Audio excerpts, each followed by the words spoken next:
शान्ताकारं भुजगशयनं पद्मनाभं सुरेशं विश्वाधारं गगनसदृशं मेघवर्णं शुभांगं लक्ष्मीकान्तं कमलनयनं योगिभिर्ध्यानगम्यं वन्दे विष्णुं भवभयहरं सर्वलोकैकनाथं। सुप्रभात देवियों सज्जनों, कृष्ण संदेश सुधा चैनल के माध्यम से मैं धर्म प्रकाश भदौरिया गीता विश्लेषक गीता की ज्ञान गंगा में अवगाहन हेतु उपस्थित एवं मधुसूदन भगवान कृष्ण के चरणों में अगाध निष्ठा रखने वाले आप सभी विद्वान एवं प्रबुद्ध श्रोताओं का हार्दिक अभिनंदन एवं कोटि कोटि वंदन करता हूँ। जैसा कि पिछली वीडियो में आप लोगों ने सुना था, जिसमें गांडीव धनुधारी अर्जुन मधुसूदन भगवान कृष्ण को बोल रहे थे कि हे कृष्ण, आप संन्यास और कर्म योग के संदर्भ में मुझे बता रहे हैं। मैं चाहता हूं कि इन दोनों साधनों में मेरे लिए जो श्रेयस्कर हो, मेरे लिए जो कल्याणकारी हो, उसे आप मुझे बताएं। आपकी वार्ता से यह स्पष्ट होता है कि आप सभी को ध्यान में रखते हुए, यानी विरक्तों एवं अनुरक्तों को सभी को ध्यान में रखते हुए आप बोल रहे हैं, जबकि मैं प्रत्यक्ष रूप से आपके समक्ष उपस्थित हूँ। तो आप मेरे लिए, केवल मेरे लिए बोलें कि मेरे लिए श्रेयस्कर क्या होगा। इस पर मधुसूदन भगवान कृष्ण अर्जुन को बताते हैं। तो आप लोग बड़े ध्यान से सुनेंगे, आपको सचमुच बेहद आनंद आएगा। विषय अत्यंत ज्ञानप्रद है और आनंददायक है। तो सबसे पहले इस श्लोक का श्रवण करते हैं, तत्पश्चात विश्लेषण का आनंद लेंगे। तो सुनते हैं अगला श्लोक कि संन्यासः कर्म योगश्च निःश्रेयस्करावुभौ तयोस्तु कर्म संन्यासात् कर्म योगो विशिष्यते। मधुसूदन भगवान कृष्ण अर्जुन को बता रहे हैं कि संन्यास और कर्म योग दोनों कल्याणकारी हैं, लेकिन कर्म संन्यास से कर्म योग विशिष्ट है। यहाँ पर आप लोग ध्यान देंगे कि मधुसूदन भगवान कृष्ण जिस संन्यास और कर्म योग की बात कर रहे हैं, वे दोनों ही निश्रेयस की साधन हैं, यानी कल्याण प्राप्ति की साधन हैं। भगवान का यह निर्णय, भगवान का यह कथन साधन विषयक है, ना कि साध्य विषयक। आप लोग विशेष रूप से ध्यान देंगे, इस श्लोक में जो शब्द आया है वह है निःश्रेयस्करावुभौ।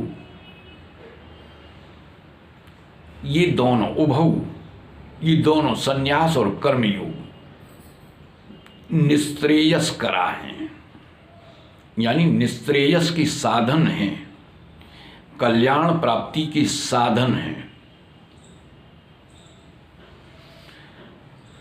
तो यहाँ पर इस बात को भी हम स्पष्ट किए देते हैं कि साधन जो होता है वह अनुभव प्रधान व्यक्ति के लिए नहीं होता, यानी विवेकशील या ज्ञानी व्यक्ति के लिए नहीं होता। तो यहाँ पर प्रश्न उठता है, तो फिर किसके लिए होता है? साधन अज्ञानी व्यक्ति के लिए होता है। तो यहाँ पर अर्जुन जानना चाहते हैं, तो भगवान मेरे लिए विशिष्ट क्या है वह बता मैं। तो यहाँ पर मधुसूदन भगवान कृष्ण अर्जुन को स्पष्ट रूप से बता देते हैं कि तयोस्तु कर्म संन्यासात् कर्म योगो विशिष्यते। कर्म योग विशिष्ट है। तो भगवान के इस कथन को सुनकर हो सकता है कि बाबा जी लोग उदास हो जाएं, लेकिन उदास होने की कोई आवश्यकता है नहीं। ध्यान देंगे, जैसे एक व्यक्ति कर्म करता है लेकिन उसमें कामना नहीं है, और दूसरा व्यक्ति संन्यास ले लेता है लेकिन उसमें कामनाएं भरी पड़ी हैं। अब आप ही लोग बताएं कि इनमें कौन श्रेष्ठ होगा। स्वाभाविक है, जो निष्काम है वही श्रेष्ठ है।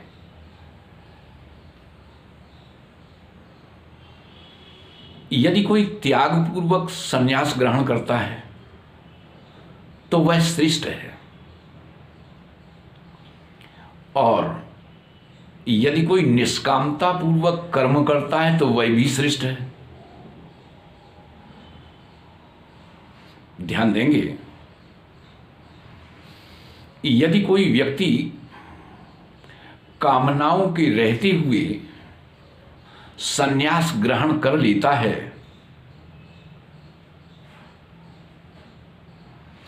तो यहां पर दो प्रश्न उठते हैं।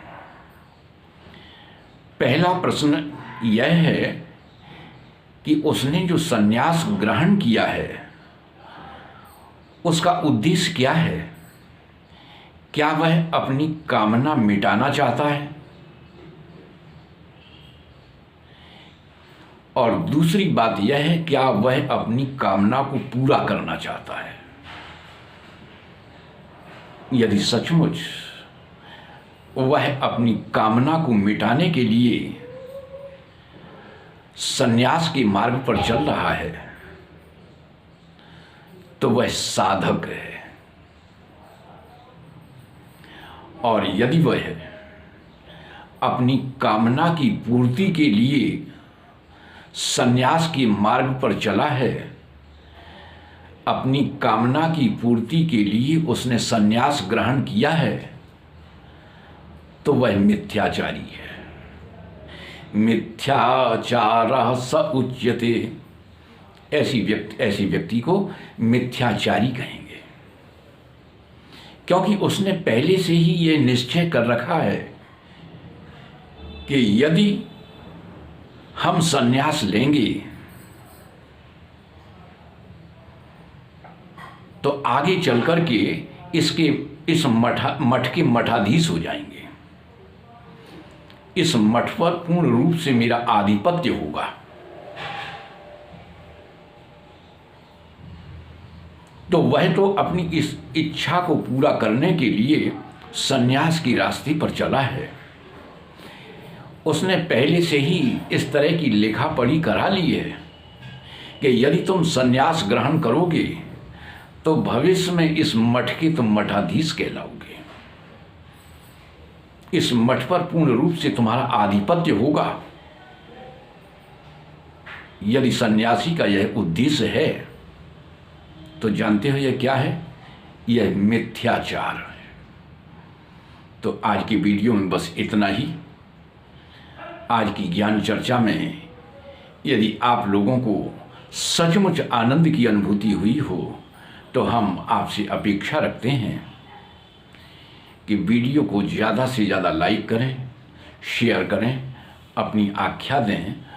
यदि आप नए हैं तो हमारे चैनल को सब्सक्राइब अवश्य करें। जय श्री कृष्ण।